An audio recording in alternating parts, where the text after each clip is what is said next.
Chào các bạn, nay mình sẽ hướng dẫn các bạn cách sử dụng tool JC để khai thác thêm những cái tính năng của cái SCAP JC Mask Repair ha. Thì đầu tiên các bạn sẽ mở cái tool JC lên. Thì mình chọn Next Tem khỏi update nó tốn thời gian lắm, sau này update sau. Rồi, các bạn sẽ vào cái phần JC ST á, cái cáp là cáp này nè, các bạn thấy không? Nhấn lên thì nó sẽ có cái phần mềm, nếu mà chưa có thì nó sẽ tự động nó tải về. Thì cái phần mềm nó tên là JC ID. Rồi khi bạn mở lên thì giao diện nó là tiếng Trung Quốc nha. Chúng ta chọn tiếng Anh bằng cách chúng ta nhấn qua cái ba gạch này nè, xong chọn cái chữ đầu tiên. Rồi sau đó chúng ta sẽ nhấn vào cái biểu tượng này và chúng ta chọn cái cuối cùng, đó là tiếng Anh đó. Nhấn OK, nó sẽ qua tiếng Anh, các bạn thấy không? Rồi sau này thì các bạn khi cài đặt rồi các bạn không cần phải mở tool JC nữa, các bạn có thể mở thẳng cái tool nhỏ của nó luôn, đó là JC ID ở đây, mở lên nó sẽ lên giao diện như vậy. Rồi lúc mà các bạn chưa gắn cáp á thì bên này nó chưa hiện gì đâu. Khi mà các bạn gắn cái cổng cáp vào, bắt đầu nó sẽ tự nó nhận cái cổng cơm. Và khi nó nhận cái cổng cơm rồi các bạn chờ một chút xíu nữa nó sẽ hiện lên cái số serial number. Còn thấy không? Cổng cơm đây, số serial number bên kia. Rồi thì sau đó các bạn sẽ ở cái góc cuối, góc trái ở bên ở dưới á, các bạn sẽ chọn cái model của cái iPhone các bạn cần test, hoặc là các bạn có thể nhấn vô cái auto để nó tự chọn, mà các bạn nên chọn đi. Rồi sau đó thì chúng ta bắt đầu nhấn cái chữ start, mà khoan nhấn đi, đợi một lát hãy nhấn. Rồi bây giờ nói sơ qua cái cổng cáp này ha. Thì trước mặt các bạn đây là cái main X nó bị iCloud, nhưng mà cái main này main OK chứ bị iCloud thôi, dùng để dành để sang main á. Thì mình sẽ lấy cái cổng dây cáp bên cái bộ test đới cái test main X á, mình gắn vào đây. Các bạn sẽ giữ cái nút F1 nè, giữ một lát, lâu việc lâu nó hiện lên chế độ là tiếng Anh và tiếng Trung Quốc á, đúng không? Các bạn nhấn một cái nhẹ nó sẽ open, nhấn một cái nhẹ nữa nó sẽ ra close. Thì có càng tốt nhất các bạn nên đợi chế độ close ha, để nó đừng có cấp dòng cho cái main. Rồi sau đó các bạn sẽ cắm cáp vào cái main, và các bạn để ý cái dòng nha, cái hàng thứ ba cuối cùng á, khi các bạn cắm vào ở chế độ close, các bạn đừng đợi cái key nó nhảy. Nếu nó nhảy lên nó đang bị lỗi á, các bạn rút ra rồi các bạn làm lại. Rồi thấy không? Nó đâu có nhảy đâu. Rồi lúc này các bạn nhấn cái start thì lúc này là nó chưa khởi động nè, cái dòng nó rất là thấp, các bạn thấy không? Rồi thì sau đó các bạn sẽ nhấn F1 một cái để nó mở cái cổng, nó cấp áp cho cái main, là lúc này bắt đầu nó khởi động cái main lên, thì các bạn sẽ nhìn thấy cái dòng ampere nó sẽ lên xuống theo cái dòng khởi động của cái iPhone đó. Thì các bạn thấy không?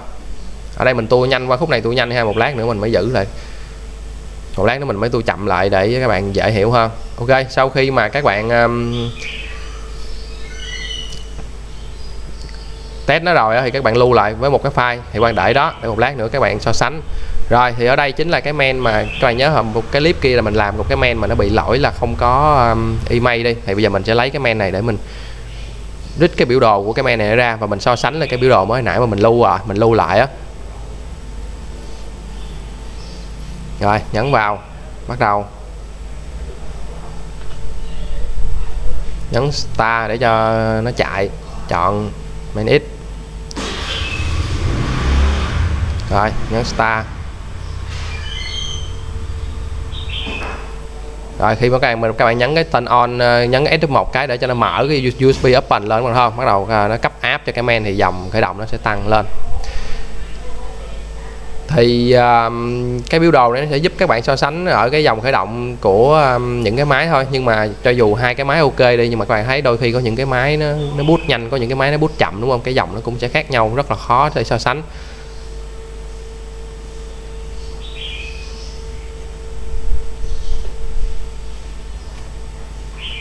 Cái mức mà cái biểu đồ mà ta lên giảm đó chính là cái mức mà tiêu thụ ampere của cái main đó các bạn.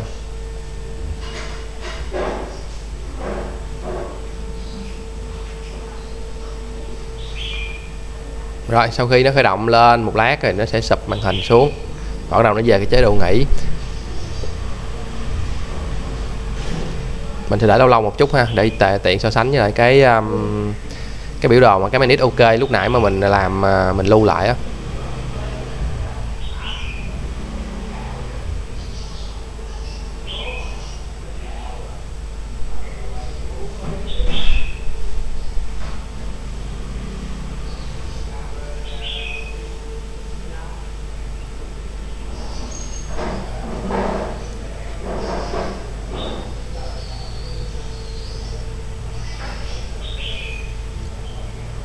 Khi mà cái máy ở chế độ nghỉ lâu lâu nó cũng có cái tiêu thụ ampere chút xíu bạn ha, nên bởi vậy các bạn phải để một cái máy các bạn tắt nguồn đi thì nó sẽ rất là, nó đâu hết pin đâu, nhưng mà cái máy các bạn bật nguồn lên, các bạn để ở chế độ nghỉ thì khoảng 3-4 ngày thì nó cũng sẽ tự hết pin thôi. Đó chính là cái dòng tiêu thụ nhỏ nhỏ này để nó giữ cái nguồn của cái máy đó.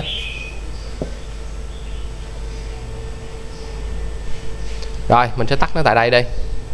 Sau đó mình sẽ import, nhấn vào import để import cái file mà lúc nãy mà mình lưu ở một cái ít mà bị allow ok á, các bạn nhớ không?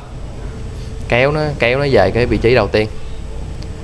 Rồi bây giờ mình sẽ import cái file lúc nãy vô. Thì lúc nãy mình lưu với cái file là ở ngoài desktop. Rồi mở nó lên, các bạn thấy nó sẽ có thêm một cái biểu đồ màu xanh lá đúng không? Nhưng mà do cái thời gian của chúng ta là cái thời gian mở hai cái máy, cái thời gian nó sẽ khác nhau đúng không? Nên là cái mức ampere sẽ khác nhau. Thì các bạn có thể nhấn vào cái chữ move á, nhấn vào cái chữ move á để các bạn move cái khoảng thời gian cho nó trùng với cái thời gian mà chúng ta nhấn cái nút nguồn á.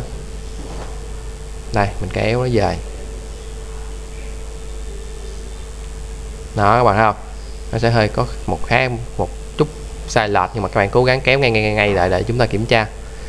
Thì đôi khi các bạn hai cái máy mà ok luôn, thậm chí là một cái máy luôn, các bạn lưu ở thời điểm này xong rồi các bạn tắt đi, các bạn lưu lại tiếp một file nữa, nó cũng sẽ có sự sai lệch chứ nó không có giống nhau đâu ha. Nên cái cách mà so sánh cái biểu đồ này thì mình cũng chưa có hiểu là để so sánh để làm gì. Có thể là so sánh để nếu như nhà sản xuất họ cung cấp cho chúng ta một cái file mẫu và họ cung cấp cho chúng ta ở cái thời điểm đó nó bị nó sai lệch cái sóng như vậy, thì chúng ta sẽ kiểm tra phần nào thì nó sẽ ok hơn. Đó các bạn thấy không, nó sẽ có một cái sự sai lệch về cái lúc boot đó. Thì chúng ta sẽ xem những cái đỉnh của cái ampere thôi, nó tương đương nhau là được. Còn nó mà cao hơn nhiều quá thì có thể là cái máy nó đang bị tiêu thụ dòng cao, bị hao pin. Đó, như riêng cái máy iPhone X này mà lỗi mà email này mà thấy không, dòng nó lên quá cao so với lại cái main mẫu kia. Có thể là chính vì cái lý do này nên những cái iPhone mà nó bị mất email á, các bạn thấy lúc nào nó cũng pin nó cũng mau hết hơn là so với những cái iPhone mà ok không. Rồi thì mình chỉ chia sẻ các bạn cái cách để sử dụng cái tool và cái phần mềm trên cái máy tính này thôi. Thì còn những cái mà khám phá ra sau này thì nếu các bạn khám phá ra được những cái cách mà sửa chữa nhờ vào cái biểu đồ này thì các bạn có thể chia sẻ lại với lại mình ha, để mình hiểu rõ hơn. Tại thời điểm này mình cũng chỉ mới nhận được cái cáp này, mình cũng chưa có hiểu rõ về cái cách mà dựa vào nó để xem, để sửa lỗi lắm. Rồi như vậy thì mình sẽ tạm dừng cái video clip để đây. Cảm ơn các bạn theo dõi video, chào các bạn, chúc các bạn thành công.